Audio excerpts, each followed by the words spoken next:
This is the most rusty prefrontal cortex I've ever seen. Sheesh, this guy's a mess. Oh, hi. Thanks for popping in. I'm a Mind Sherpa. You know, a guide. Because just about everybody needs one in this place. And this is where I work. In the mind. Or in the brain, if you want to be more scientific about it. Yep, people try to influence things in here all the time. Usually it's an educated guess at best. Sometimes it works, but most often new ideas just fly right by and get lost. That's understandable, though. The brain is a pretty complex thing. Of course, if you had some inside information from a friend who knows his way around in here, like your own Mind Sherpa, you'd have a much better chance of influencing behavior to produce the results you're after. Here, let me show you what I mean. This part of your brain here is called the lateral prefrontal cortex. It's where a person's habits live, our comfort zone that instructs us to make familiar choices, to behave the same as always, because we know that's a safe response. Over here, we have what we call the frontal polar cortex.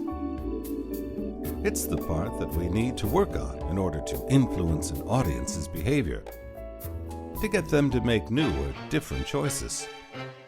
It's also the part that most marketing research neglects.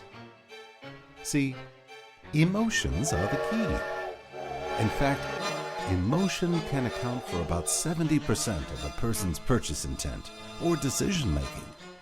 But heck, if you don't believe me, maybe you'll believe this guy, Daniel Kahneman, Nobel Prize-winning economist, who said that emotions are important determinants of economic behavior.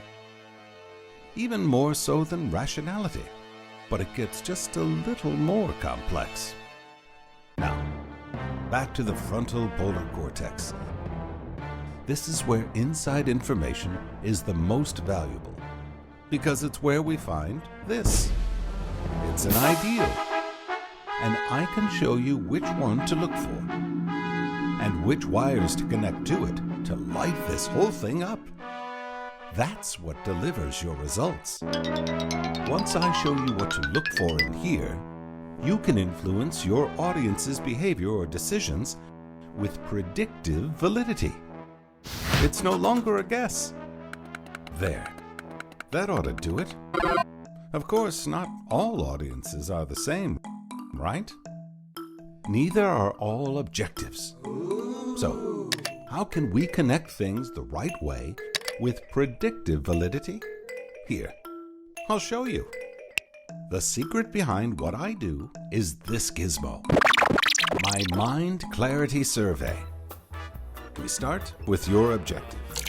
Then we throw in what your audience tells us that they think about your business or product and the emotions they feel. A combination of quantitative and qualitative insights. The Mind Clarity Survey also removes the impurities that come from the various respondents in our survey, caused by bad moods or artificially good moods. Things can get pretty blurry or cloudy if we don't. And voila!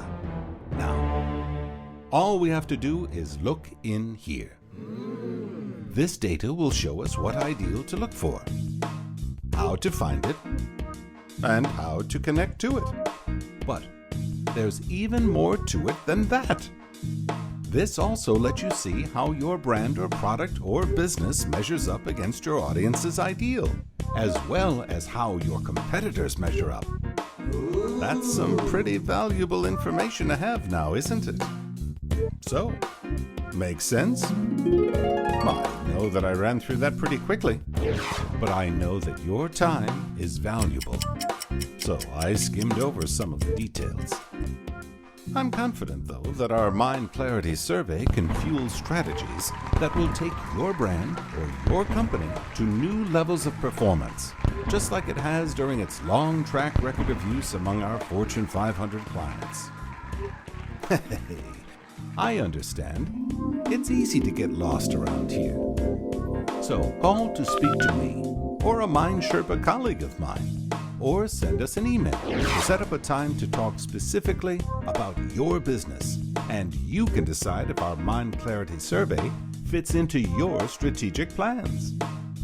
Stop guessing what people are thinking, ignoring their emotions, and rolling the dice. Instead, strategize with predictive validity and see the whole picture with Sherpa insight. Because behavior is not what you think. Boy, is this guy stuck in a rut.